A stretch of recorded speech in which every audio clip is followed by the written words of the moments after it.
Olá! Depois de passar semanas, às vezes até meses, planejando tudo nos mínimos detalhes, chega o grande dia, a hora de migrar para a nuvem. E assim, não é um dia qualquer no escritório, né? A gente está falando de uma operação quase cirúrgica, de altíssimo risco.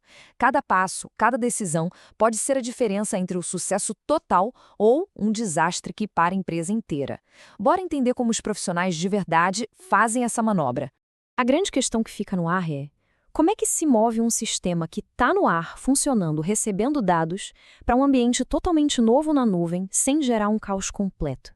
É quase como tentar fazer uma cirurgia de coração aberto num paciente que precisa continuar correndo uma maratona.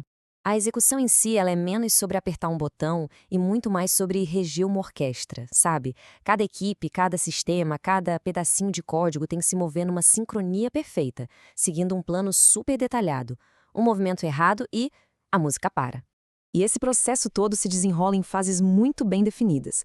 Tudo começa com a sincronização dos dados, para garantir que o ambiente novo seja um espelho perfeito do antigo. Logo depois, vem uma bateria de testes num ambiente isolado, seguro para que nenhum usuário perceba nada. Só então se planeja a famosa janela de corte, para o grande momento da virada, o cutover. E mesmo depois disso, a equipe continua de olho em tudo, com um monitoramento super intenso.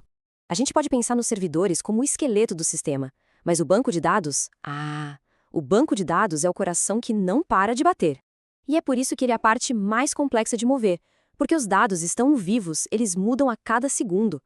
Uma pequena falha aqui não é só um erro técnico, é um cliente que recebe o pedido errado, uma transação financeira que se perde no limbo.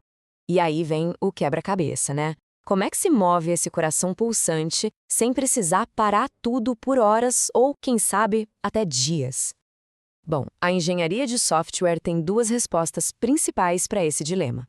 A primeira delas é o que a gente chama de full load, ou carga completa. A ideia é bem simples, na verdade. Para a aplicação, copia o banco de dados inteirinho de uma vez e depois liga a aplicação de novo, já apontando para o lugar novo. É direto ao ponto. Só que a grande desvantagem é o tempo que tudo fica fora do ar, que pode ser bem longo. A segunda abordagem, que é bem mais engenhosa, é o tal do CDC, ou Change Data Capture. Pensa nisso como se fosse uma transmissão ao vivo. Primeiro, se faz uma cópia completa. A partir daí, em vez de ficar copiando tudo de novo, o sistema fica só assistindo o banco de dados original e vai transmitindo cada pequena alteração para o ambiente novo, quase que em tempo real. Isso mantém os dois sincronizados e reduz a indisponibilidade de horas para talvez alguns minutos. E essa tabela aqui, ela deixa tudo bem claro. O full load é mais simples, mas o custo é deixar o sistema fora do ar por um tempão, o que para bancos de dados grandes é simplesmente inviável. Já o CDC? Bom, ele é mais complexo de configurar, é verdade, mas o que se ganha é uma indisponibilidade mínima. Por isso que para sistemas críticos, aqueles que não podem parar de jeito nenhum, o CDC acaba sendo a escolha óbvia. Então, como é que essa mágica do CDC funciona na prática? Primeiro, a gente tira uma foto completa do banco com uma carga inicial. Depois, um sistema detetive começa a vigiar o banco de origem, pegando cada nova transação que acontece. Essas mudanças são replicadas sem parar para o destino. Desse jeito, quando chega a hora da virada, os dois ambientes já estão quase idênticos e a sincronização final leva só alguns segundinhos. E toda essa preparação leva a gente para o momento mais tenso de toda a migração, o cutover. É a hora da verdade, sabe? O ponto de não retorno, onde aquela cópia na nuvem se torna oficialmente o sistema principal. Esse é, sem dúvida, o clímax técnico de todo o projeto. Todo o planejamento é colocado à prova aqui, em tempo real. A partir deste segundo, os usuários de verdade estão no sistema novo, e qualquer falha não é mais um probleminha de teste. É uma crise de verdade, visível para todo mundo. O grande perigo aqui é uma tempestade perfeita de problemas acontecendo ao mesmo tempo. Imagina só, o endereço do site na internet, o DNS, demora para atualizar para todo mundo. Aí alguns usuários caem no sistema antigo, outros no novo. Se a gente somar isso com um banco de dados que por algum motivo não está 100% sincronizado, pronto, é a receita para o caos, com dados totalmente inconsistentes.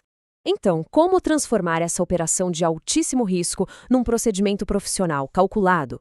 Com uma rede de segurança que é fundamental, o plano de rollback, ou, em bom português, o plano de retorno. E essa frase aqui diz tudo.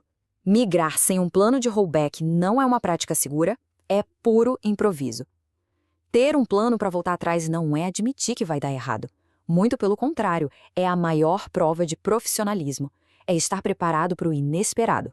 Os riscos de não ter esse plano são gigantescos: serviço fora do ar por tempo indeterminado, equipes tentando consertar as coisas no desespero, chance de perder dados de clientes e, claro, um prejuízo financeiro e de reputação enorme. Por isso, vale a pena lembrar, um plano de rollback não é um plano de fracasso, é um sinal de maturidade operacional. E depois que a chave é virada, o trabalho não acaba não. Na verdade, é aí que começa uma nova fase super crítica, a de estabilização e o início da jornada de modernização. As primeiras 24 a 48 horas depois da virada são o que chamamos de janela de estabilização. É um período de vigilância máxima, total. O novo ambiente fica debaixo de um microscópio, com a equipe inteira de prontidão, quase como médicos numa UTI, prontos para resolver qualquer probleminha que os testes não pegaram. A validação pós-migração é aquele checklist que não dá para pular. E as perguntas são bem diretas. A aplicação está funcionando como deveria? Ela aguenta o tranco dos usuários de verdade sem ficar lenta? Nenhuma brecha de segurança nova apareceu no processo? E, talvez a mais importante de todas, se tudo der errado agora, os backups novos funcionam? A gente consegue restaurar os dados? E aqui a gente chega numa diferença que é fundamental entender. Migrar é como pegar uma casa antiga e simplesmente colocar num terreno novo e maior. Resolve o problema de espaço, mas a casa continua a mesma.